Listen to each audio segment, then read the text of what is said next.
So we had a great week at the church in Trinidad and, you know, just working up here and doing stuff. And so, but now the day has come for really the main purpose of this trip for me to come down here is we're going to Tarija. Rudy and I will be flying out today. And so we're heading to the airport here just in a few minutes.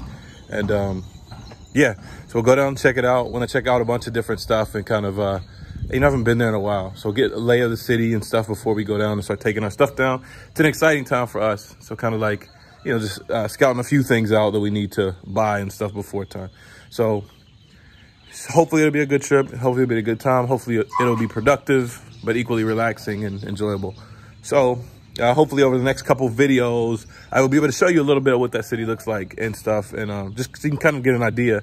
Most of you won't get the opportunity to come to Bolivia. So with these videos, a lot of times my idea is to kind of like bring Bolivia to you. And so you can kind of just see and get an idea. And I think I've shown you quite a bit of Trinidad over the years. And so, and if you haven't seen it, you can just go back and watch old videos. But yeah, now I want to show you Tarija and kind of, you know, what it's like there, and just kind of as much as you can via video, get a feel for what it's like there. So these next couple videos will be that. And yeah. Actually, I'm checking out our property back here. Both of these are our property. I don't know if you remember, we bought this, and so we own those and for the future. And so still looking forward to those projects and stuff. But they actually opened the road back there. So it's kind of nice, but it kills the privacy as well. But I mean, it's nice overall because you have access to the property. So that's cool. Also, look at all these tadpoles. This has nothing to do with Tarija or ministry or anything. It's the big ball of tadpoles.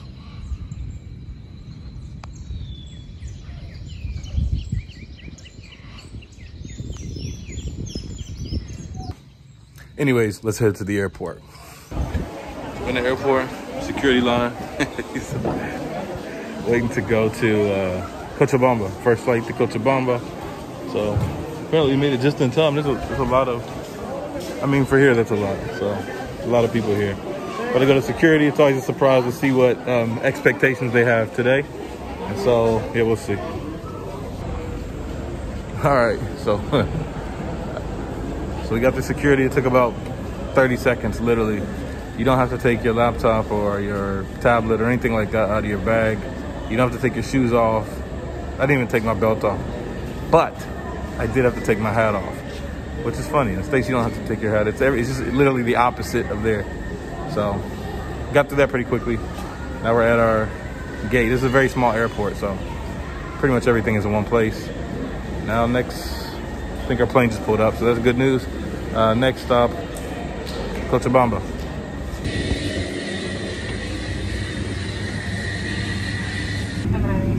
We made it, the first step of our small journey. We're in Cochabamba now, so we're here for like 5 or 6 hours. So we're gonna go and meet up with some friends that we have here, because you know we lived here for what, 7, 8 years or something like that.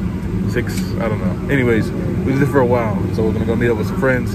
Rudy's brother actually lives here as well. So probably meet up with them, have some lunch, and just kind of hang out a little bit before we head back to the airport and on to Tarija.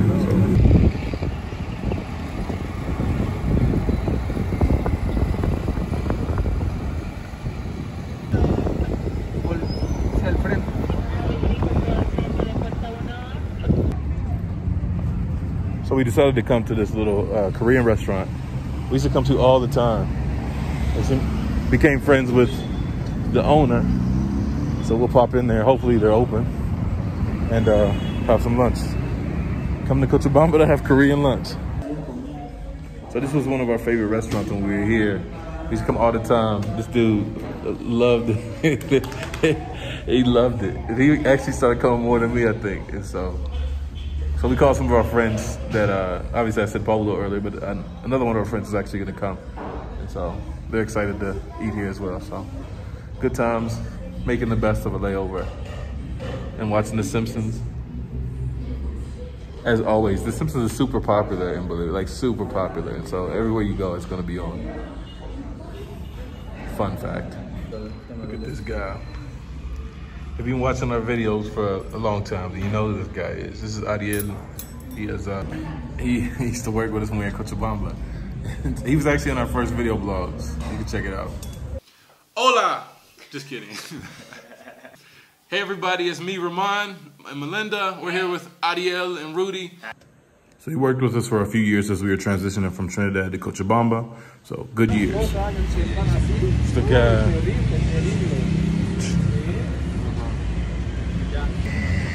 was fun. Food's still good. Friends are still friends. So we still have, I think, 3 hours to a flight. So gotta figure out something else to do to kill time. So when we first came to Bolivia, we lived right behind this bank. And so there's a bank and there's like a market right there. And obviously I didn't speak Spanish when I came here. So I would, so this used to be like the doorway to get in. And like I said, I didn't speak Spanish. And so I got to a place where I was determined to learn, because I was like, all right, I'm gonna learn or I'm gonna leave. And I would walk out here every day and I would talk to the people at that bank, talk to the police officers that were the guards at the bank. And then I would go to the market and talk to all the ladies that were selling stuff. And like, if I knew 2 words, I would just go and say those 2 words and like really just be wasting their time really. But they were like patient with me, and they would like teach me a new word, and I would take that new word, and the next day I would go and just using it, literally building it up until I could communicate, you know. Spanish definitely still isn't perfect, but yeah, that's how I learned. A lot of people always ask me, like, how did you learn Spanish? Was it hard, whatever? I didn't even know if it was hard. Like, I didn't even think about hard after that. I was committed to it and like determined to do it, because I love what I do. I love being here. And like, I wanted to stay, you know, in my head. No one's gonna kick me out, but to me, if I was gonna be here, I wanted to speak Spanish. Yeah, it's like a memory lane coming down through here. Cause this is like our first years. We lived in a small room back there, like I said, and these are all these places we used to walk to all the time. The grocery store we used to go to and everything. For those of you that don't know, obviously, we lived in Cochabamba for like, like 7 years or something like that. I don't know, something like that. Anyways, lived here for quite some time. So walking through there just reminded me of all that. Good time. Oh yeah, that was before we had kids or anything. Like, we didn't have kids, or, you know, crazy. Crazy. One thing I forgot about is the altitude. We've been living at sea level for the past like 4 years or whatever. Cochabamba is like, what, 8,600 feet above sea level, something like that. And so air's a little bit thinner. So I'm walking with this mask on because it's the law, and not struggling to breathe, but you can definitely feel it. Completely forgot about that part of it. Flight's delayed. There's a miniature pincher in here of somebody that's literally attacking people.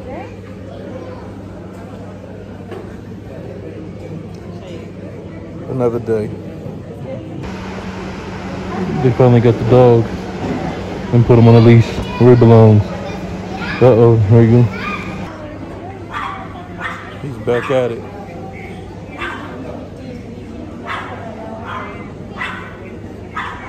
Put that thing away, man. At least he's on a leash now, though. He wasn't on a leash earlier. He was literally like going at people's ankles. Finally, it's like 7 at night in the evening. We left at 11 this morning. It's not that far. Like, it's been one of those things. But we're getting on a plane now. It's like an hour flight. So we'll be there. Time to get some food and just rest and get ready for tomorrow to run around town.